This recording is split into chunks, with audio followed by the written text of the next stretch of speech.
The Lord be with you. A reading from the Holy Gospel according to Luke. Chapter 14, verses 25 to 33. Great crowds accompanied Jesus on his way, and he turned and spoke to them. If any man comes to me without hating his father, mother, wife, children, brothers, sisters, yes, and his own life too, he cannot be my disciple. Anyone who does not carry his cross and come after me cannot be my disciple. And indeed, which of you here, intending to build a tower, would not first sit down and work out the cost to see if he had enough to complete it? Otherwise, if he laid the foundation and then found himself unable to finish the work, the onlookers would all start making fun of him and saying, "Here is a man who started to build and was unable to finish." Or again, what king marching to war against another king would not first sit down and consider whether with 10,000 men he could stand up to the other who advanced against him with 20,000? If not, then while the other king was still a long way off, he would send envoys to sue for peace. So, in the same way, none of you can be my disciple unless he gives up all his possessions. The Gospel of the Lord.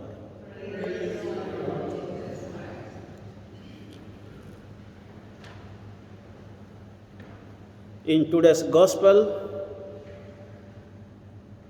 we heard about the cost of discipleship. To become the disciple of Jesus, Jesus is giving some conditions. And at least we know there are 3 conditions in today's Gospel. The first condition is, unless you hate your father, mother, brothers, sisters, children, wife, and husband, you cannot be my disciple. What does it mean by hating? Sometimes, if we understand literally, we will misunderstand Jesus. How Jesus can teach us to hate our parents, wife or husband, children, friends. In English translation, it is translated hating. But hating means, according to Hebrew, hating means they have the word. It is called less love. The first love we have to give to God. We have to love God more because He has created us in His image and likeness, and God is the supreme one. Therefore, we must love God first and foremost. Then only we can love our parents or brothers or sisters or children or wife or husband afterwards. So we cannot keep loving our parents more than loving God. First, we have to love God first, then we can love our people in the family, in the society. So hating doesn't mean that we have to hate the person. We cannot hate anybody today. No God will ask us to hate our neighbors. Rather, Jesus said, love God and love your neighbors as yourself. So the second condition we find here, if you want to follow me, you have to take up your cross. Not my cross, I have my cross, I have my strength, I have my power to take up my cross. When Jesus went to the Calvary, that was his cross, not somebody's cross. And his cross was meant for the whole human being. So he carried his cross and he died. Nobody died for Jesus. Jesus died. Jesus died for us. So what is most important is we need to take up our own cross. Here the cross means not literally the wooden cross. The cross here means suffering, pain, persecutions, abuse, trials, tribulations, temptations. All these things can become the cross we have. So then we follow Jesus.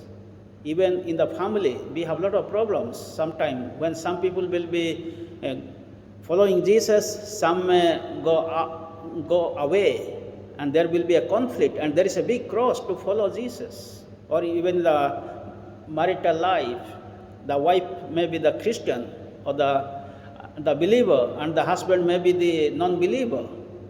So there is a cross. So with that cross, we need to follow Jesus. There is a suffering. So without suffering, we cannot follow Jesus. And the third condition, Jesus is giving the parable of how to build a house. And another parable, he's talking about the soldier, how they go for war.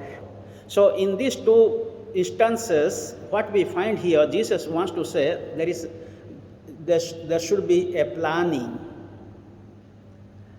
So to make a house, we need to have a planning. To go for a war, we should have a good planning. Then only we can win or we can complete the house. So without planning, we cannot do anything. Even to run the family, to run the church, the institutions, we need a good planning.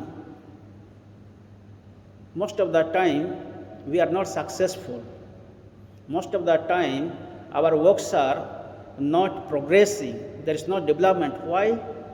Because there is no good planning. They say, if we have done a good planning, 1/3, more than 90% percentage of work is done if there is a good planning. So planning is very, very important. So following Jesus also, we need to have a planning. To lead our life, we need to have a planning. Today, we have come here to listen to the Lord. In the first reading, we heard from the letter of St. Paul to the Corinthians.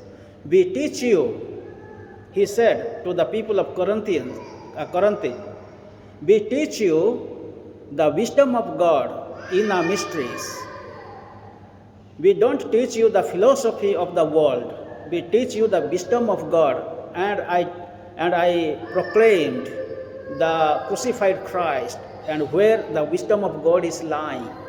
So the mysteries of the wisdom of God is different from the wisdom of the world or the philosophy of the world. So when we follow Jesus, we receive the mystery of the wisdom of God. And what is that wisdom? Only God gives us. It is not the science or mathematics, learning from the book we get, but God reveals. Unless God gives us, unless God reveals himself, we cannot get that wisdom. So that is what St. Paul said, through the Spirit of God, I received the wisdom of God, the mystery of God to preach you. And in today's gospel, the mystery of the wisdom of God is taking up the cross, following Jesus, having good planning. So once we have good planning, God will give us the wisdom how to do it. So even in the Old Testament, Solomon prayed to God. God was happy with Solomon. You ask whatever you need. Then Solomon said, Lord, give me a heart of wisdom to discern between good and evil. Solomon did not ask money or wealth or worldly wisdom or knowledge. Give me a heart of wisdom to discern between good and evil. So this is what we need to pray to the Lord like Solomon. We need to pray to the Lord for the mysteries of the wisdom of God. These days we are suffering because of coronavirus. If you want to understand the real meaning of the coronavirus or suffering or pain or death or accident, persecutions in our life, we need to pray for the wisdom of God, then we will get the answer. Why we suffer, why there is a death. At the end, God gives the answer. Because we don't get the wisdom of God, therefore we don't understand the human realities sometimes, the human suffering. Let us pray in this Mass to receive God's wisdom to understand the human life. May the good Lord bless us, bless our families, and bless our church. Amen.